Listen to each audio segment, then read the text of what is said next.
I think people are getting this wrong. We got an NBA MVP voter on the desk, Slick Rick, eager to hear what he has to say. But Slick, let me appeal to you, actually. Maybe I can tug on your heartstrings and really make a difference.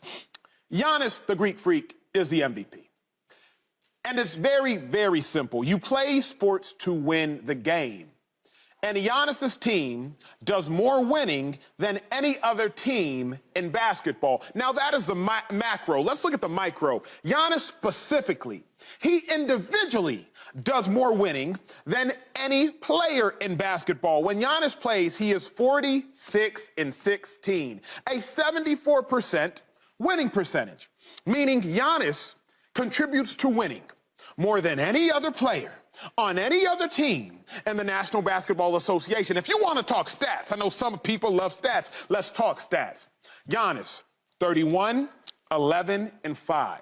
More points per game than he's ever had, and he is a two-time MVP. 31, 11, and 5, you got to go back 60 years to find somebody who's done that. So, given the statistical analysis, it's really negligible between Giannis, the Joker, and Embiid. Truth be told, they all statistically are capable. One leads in points, one leads in boards, one leads in assists, and they're all different people. Given the fact that it is very negligible as to who should win from a statistical standpoint, then tell me who has the greatest impact on winning, because that's why you play the game. And it's a very simple answer. Giannis Antetokounmpo. Anyway. Slick, Rick. The MVP race, it is coming down to the last couple of games. And you said that you were voting for who, Kendrick Perkins? Why you want to start? Because, who is it? Who is it? I said I'm voting for Giannis. Okay, so Giannis is out tonight. He will not be playing on the second night of a back-to-back. He warmed up. He's out with what they're calling a knee injury, but really it just seems like, okay, this is the time to take a pause. So all 6 without Giannis on the basketball court. I'm looking at Lopez, Drew Holiday, Portis, all having better seasons than they ever had before. And so you take that into consideration and you look at Giannis, certainly he adds another dimension, but in the end, what are the Philadelphia 76ers without Joel Embiid? I think everybody knows the answer to that question. I think it is clear. He is the MVP, and I believe he will win the MVP this year. And guess what? If he win it, guess who will be at his ceremony listening to him give his speech? Me.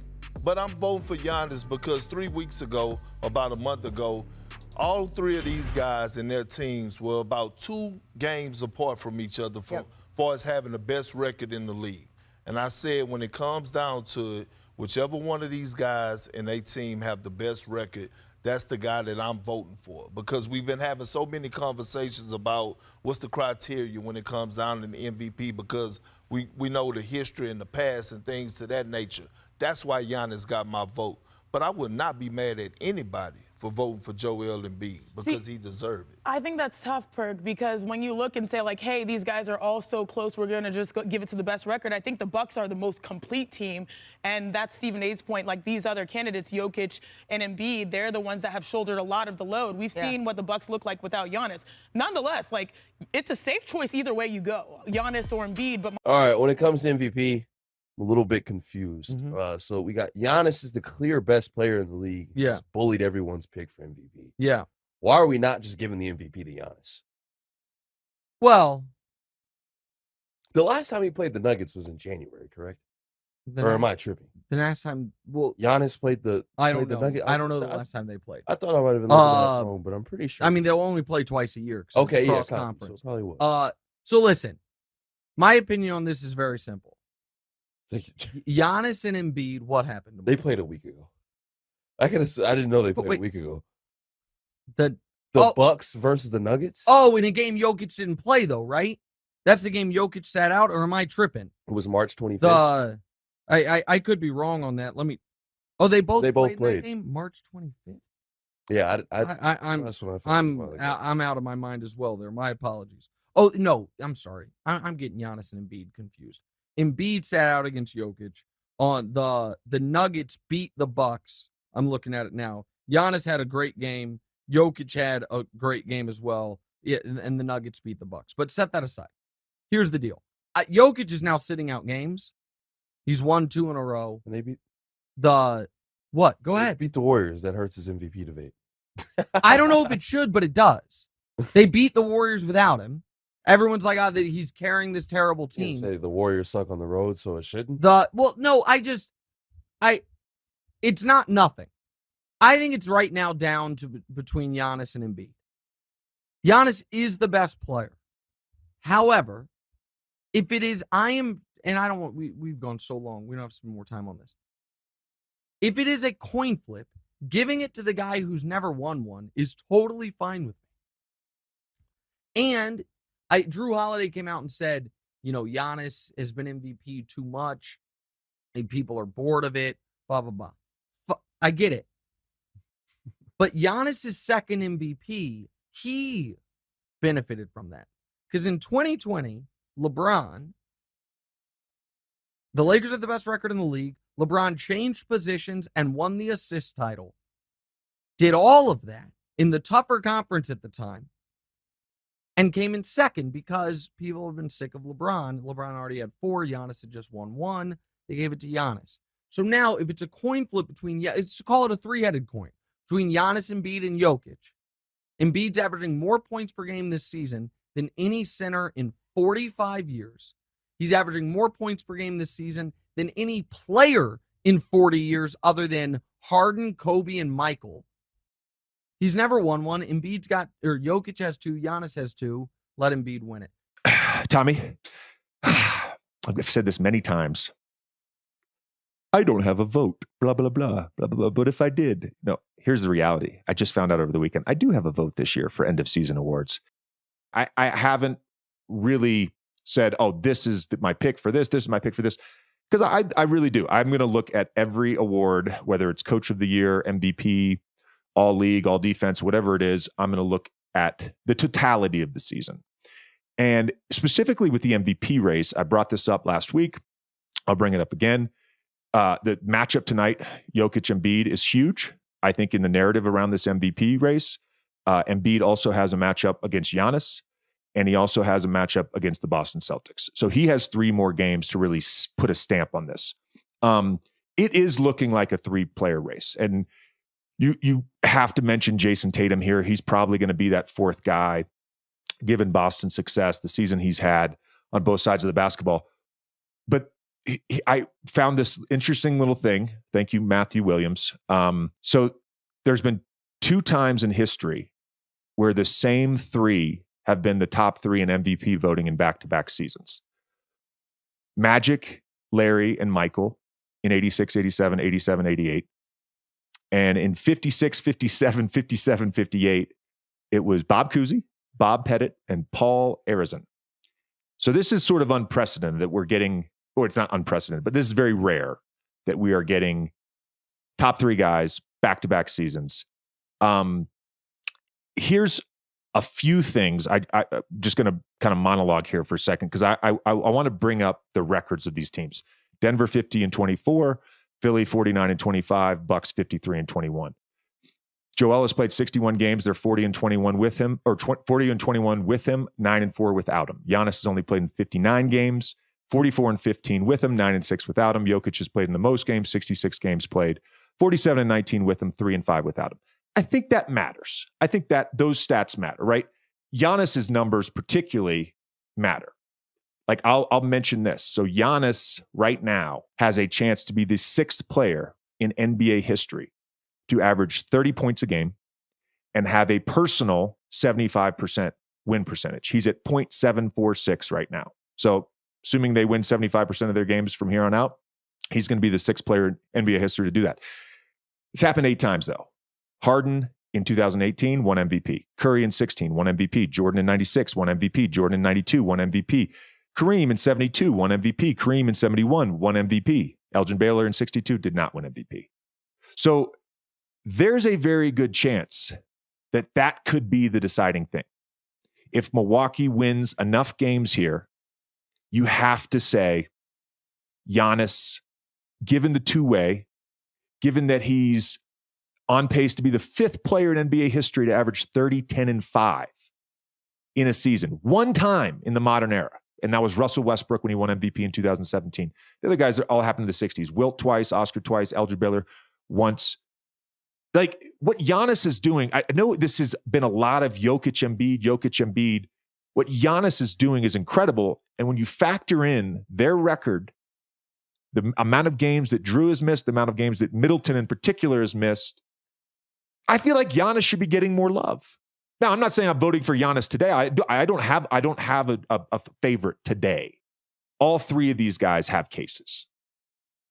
Also, doesn't it matter that, he's would be finishing first in a conference against his, primary competition? Versus there's not another player in the Western Conference that is in this conversation like we just talked about. I think that matters to a degree. I think it matters more when you're talking Giannis versus Embiid. I think that does matter. And this is why I say the totality of the season, because I really do feel like, and I'll be guilty of this because I look at the totality. Those 3 games I mentioned that Embiid has left, that could sway me either way. It could. And that's not recency bias. That's pointing to this is so close to me. These 3 players are so close. They are all deserving of being MVP. It may come down to a particular matchup and who wins that matchup. And obviously, again, Milwaukee coming off a second night of a back-to-back the other night, Saturday night. We watched that game here too. Jokic won that matchup, right? I'm going to give you some good and bad on all these players. So Jokic, advanced numbers, crazy, counting stats, crazy. There's one number in particular that I think stands out. When he's on the court, the Denver Nuggets outscore their opponents by 13.4 points per 100 possession. Insane. When he's off the court, they lose by 12 points per 100 possession. And he had wild swings in his 2 previous MVPs. There's nothing like that. A 25-point swing there on off net. That's how first place team in the West. Okay. That's value. All right. Defense. People always complain about his defense. We've seen a bunch of montage videos over the last couple of weeks of him allowing layups at the rim. Hey, sometimes the advanced stats and the eye test match up. Guess what? According to Second Spectrum, among 33 players to defend 300 shots at the rim this season, Jokic is dead last in field goal percentage allowed at the rim. That should be part of the conversation. This is where I think Giannis and Embiid have an advantage over him. And I just said, super valuable to his team, first place team. I just said it on off. That means a lot. I think this means a lot too. I will point out though that the Nuggets have been a top 10 defense dating back to mid-December. So I want to get your thoughts on that. The defensive argument and the knock against Jokic, and then I'll get to the good and bad with Embiid and Giannis. I mean, that stat's really interesting. And we've talked a ton about how they've improved defensively. I mean, I think they still have a ways to go to be a championship contender. I guess what I'm curious about with all this stuff, and I don't want to, sidetrack this at all, but doesn't it just feel like these narratives just get stuck? And then you can cut up with any player, you can cut up whatever tape you want to prove your point. You know what I mean? This is where I had an issue with a couple narratives that were brought up on First Take. Those to me are not narratives. A narrative is a story that you're telling that is based in reality, that is based on fact. That is a narrative. A narrative is literally telling what happens, what happened, what is going to happen. Not that's predictive, but it's telling what is happening, what happened. It's not speculating on something that you have no evidence of. So the narrative around his defense is based in fact. It's based in fact. So no, I don't have a problem with something like that. That should be part of the conversation. All right, I'm going to go to Embiid. Incredible volume and efficiency as a scorer. Most points per game in a season he's on pace. Most points per game in a season in NBA history with 65% or better true shooting percentage. All right. This has happened 3 times. 2 Steph years in 2021. That was when they were in the play-in. Steph's unanimous MVP season. And then Adrian Dantley in 83-84. That's a good trivia question. Nowhere. Just a random reference. Most points per game in a season with 65% true shooting percentage. Incredible efficiency. This is where I think the narrative, right? This is what's happening. Embiid made a March push. He has made a late season push. Started March, I should say, with 10 straight 30-point or more games, shooting 50% or more from the field. He's the second player in the shot clock era to do that ever. The only other guy to do that was Shaq in 2001. He did it 11 straight games. Here's another great one with Embiid. Defense. 126 players have guarded a ball handler in direct isolation at least 100 times this season. Embiid is second in the NBA in points allowed. Patrick Williams from the Chicago Bulls is first. You want to talk about two-way? Boom. There you go. There you go. Now, the bad when you compare to Embiid, to Giannis and Jokic, is the playmaking. He's bottom 5 in assists to turnover ratio among qualified players in the entire NBA. And this is where I think, again, as a scorer, in terms of efficiency, volume, it's Embiid. How much does that matter for a center? That particular stat. Well, so this is part of the thing, right? He's playing with Harden, right? So I think you have to look. Jokic leads the NBA in touches per game. He's the hub. He's the playmaker on that team. Giannis, because of the injuries, has the highest usage rate in the NBA this season, 5th highest usage rate ever. Yeah. He's had to do more. Embiid doesn't have to do that. I'm just bringing up something with Embiid. The way the when we teams talk are just about built playmaking, yeah. he doesn't really compare to Giannis, and he certainly doesn't compare to Jokic. And I brought up a bunch of great stuff with Giannis. The one point I want to bring up with Giannis, and then we can sort of move on. Again, all this should factor in when we talk. And again, there's enough time left to have more discussions about this. And there'll be a discussion the last week of the regular season or as we get it going to the play-in. And I'll tell you who I voted for. I have no problem. I'll go through all my votes. There's been one MVP in NBA history that has missed 15 or more games in a season. And that was Bill Walton, who missed 24 games in 1978. Giannis has missed 15 games. That maybe should factor. Again, all of this should factor. Here's the reality. I've seen this on Twitter. Let's move away from destroying one player to boost another player. Tell me why your guy is the MVP. And I'm going to vote, and I'm going to tell you I'm going to vote for, and maybe Philly fans hate me. Maybe Nuggets fans hate me. Maybe Bucks fans. I don't know. But it's the thing I don't understand. This whole all three of these guys deserve it. The toxicity around this is so crazy. When did MVP become like the most important it's not personal. thing ever? These are the 3 of the best players in the NBA in the world. Jason, you know what matters? Jason and I talked about this last week. You know what matters? Who wins a fucking championship? That's what matters. So one other thing before we move on. So tonight, how much do you think that this matters? Philly, Denver, because obviously Joel got the best of Jokic last time they played, and it was a thing that people sort of commented on at the time.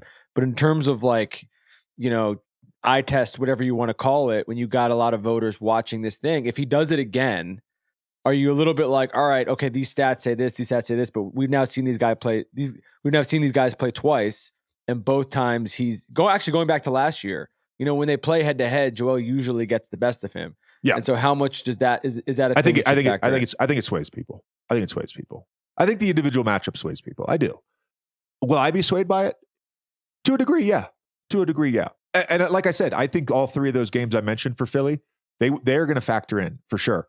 But let's also say this. I would also say this, because this is where, post all that toxicity that happened on First Take, what happened after that? Embiid was playing great. He made a late push, and Denver started sucking. Yep. So that's something that's happening on the basketball